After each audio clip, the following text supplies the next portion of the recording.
Level 1. Survival mindset. You wake up thinking about money, not goals. The first thought isn't what you want to build, it's what you need to pay. Rent, food, bills, everything feels immediate. Your income covers just enough to get through the day. There is little to no margin for mistakes, and even small unexpected costs can create stress. A single bill can shift your entire week. Decisions are short-term because they have to be. You focus on what solves the problem right now, not what might help later. Planning ahead feels like a luxury you can't afford. Your attention is constantly pulled toward urgent needs.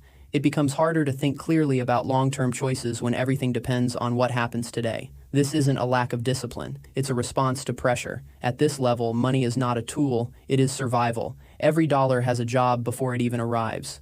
You are not thinking about investing or building wealth. You are thinking about getting through the week without falling behind. And once your income becomes consistent enough to cover your basic needs, something begins to change. The pressure doesn't disappear, but it starts to loosen. That is when the next mindset begins to form. Level 2. Stability mindset. You wake up with less pressure than before. The urgency is still there, but it's not constant. Your basic expenses are covered, and that alone changes how you think. Your income is steady enough to handle rent, food, and bills without immediate panic. You may even have a small buffer, something set aside for unexpected costs. It's not much, but it gives you room to breathe. You start paying closer attention to consistency. Keeping your job, maintaining your income, and avoiding disruption become your priorities. Stability becomes the goal. At this level, your decisions begin to stretch slightly into the future. You think about next month, maybe a few months ahead, but long-term planning still feels uncertain.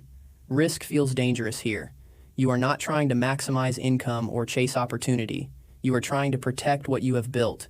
You may start saving small amounts regularly, not for investing yet, but for security. An emergency fund becomes more important than growth. There is progress, but it feels fragile. One setback could still push you backward, and that awareness shapes how you act. Your mindset shifts from survival to protection.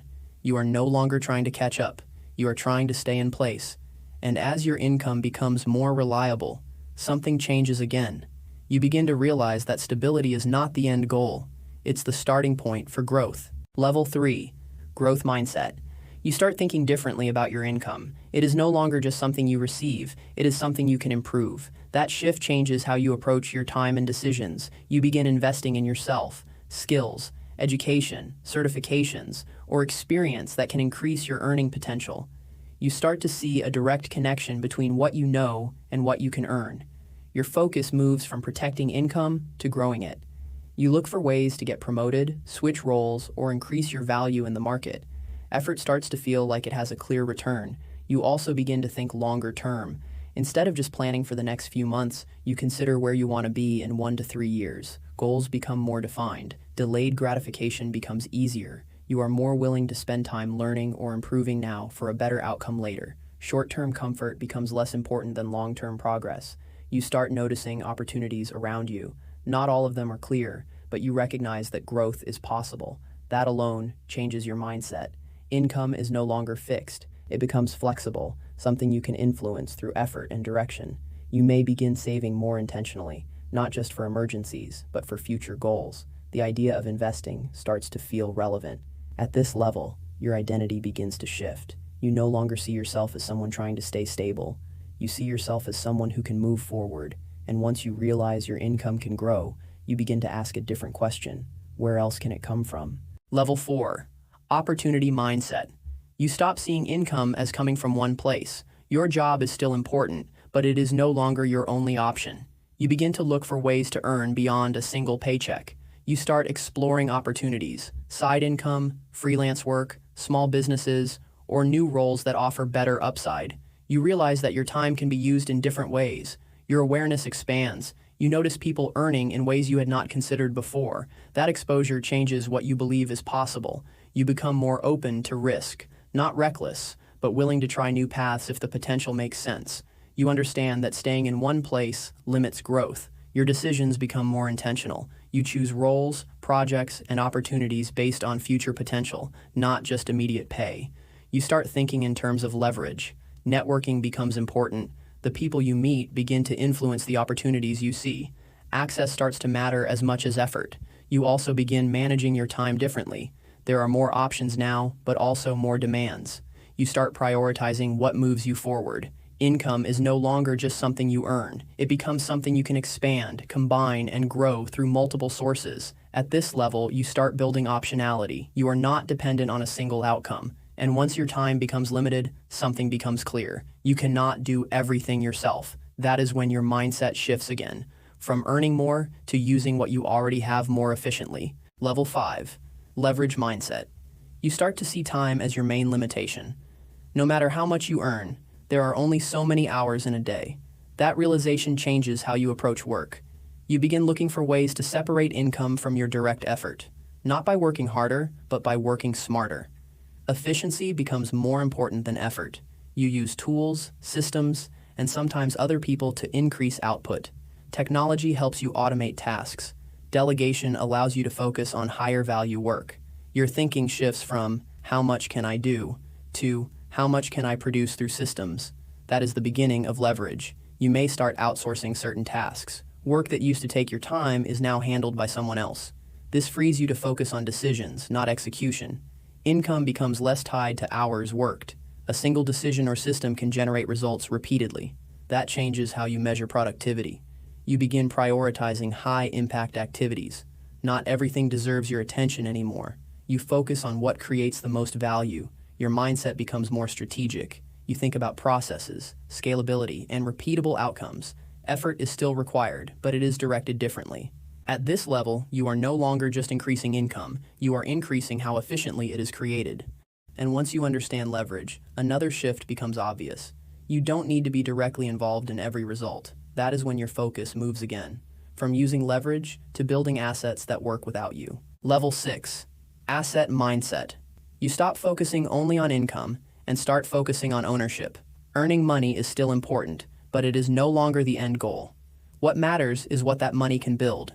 You begin acquiring assets, investments that can generate returns without your direct involvement. Stocks, real estate, businesses, or funds that produce income over time. Your thinking shifts from effort to compounding. You understand that money can grow on its own if it is placed correctly. Time becomes one of your most valuable advantages. You start allocating capital with intention, not just saving, but deciding where each dollar should go based on expected return and risk. Your decisions become more structured. Income becomes a tool. You use it to acquire more assets, which then generate additional income. That cycle begins to build momentum. You also think in longer time horizons, 5 years, 10 years, sometimes longer. Short-term fluctuations matter less compared to long-term growth. Risk is still present, but it is calculated. You diversify across assets to protect against major losses. Preservation becomes as important as growth. You track performance differently, not just how much you earn, but how your assets perform over time. Returns, cash flow, and appreciation all matter. At this level, money starts working independently of your time. That changes your relationship with it. You are no longer relying only on what you earn. You are benefiting from what you own. And once your assets reach a certain scale, another shift begins. You stop just building wealth. You start controlling how it moves. Level 7. Control mindset. You stop thinking only about assets and start thinking about systems. It is no longer just about what you own, but how everything connects and operates together. Your focus shifts to control. You now manage multiple income streams and asset classes at the same time. Investments, businesses, partnerships, and capital allocations all require coordination. Decisions are no longer isolated. You begin directing where money flows, not just investing passively, but choosing how capital is deployed across different opportunities. Allocation becomes your primary role. Your influence increases. The decisions you make affect more than just your personal finances. They impact teams, businesses, and sometimes entire markets.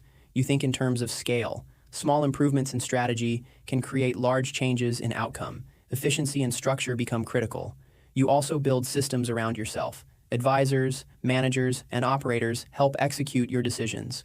You focus on direction, not day-to-day activity. Risk is managed at a higher level. You are not just avoiding losses, you are designing structures that can handle volatility. Stability becomes engineered, not accidental. At this level, money is no longer something you chase or even just grow. It is something you direct. Your mindset becomes strategic. You consider timing, positioning, and long-term impact before making decisions. And once you reach this level of control, another question starts to matter. Not just how to grow wealth, but what happens to it over time. That is where the final shift begins, from control to legacy. Level 8, legacy mindset. You stop thinking only about growth and start thinking about duration. It is no longer just about how much wealth you can build, but how long it can last. Time becomes your primary focus. Your decisions extend beyond your own life. You begin structuring wealth so it can be preserved and transferred effectively. This includes trusts, estate planning, and long-term allocation strategies. You think in generations, not years. The goal is not just to grow capital, but to ensure it continues to serve a purpose over time. Stability becomes as important as expansion. Your mindset shifts toward responsibility. Wealth is no longer just personal, it affects your family, future generations, and sometimes broader communities. That changes how you approach risk and decision-making. You focus on sustainability. Investments are chosen not only for returns, but for their ability to endure. Short-term gains matter less than long-term resilience. You also begin to define purpose more clearly. What the wealth is for, how it will be used, and what impact it should create. Money becomes a tool for something larger. Your role becomes less about execution and more about structure. You design systems that can operate without your constant involvement. The goal is continuity. At this level, wealth is no longer just something you control. It is something you prepare to pass on. And the final realization becomes clear. Success is not measured by how much you accumulate. It is measured by how well it continues without you.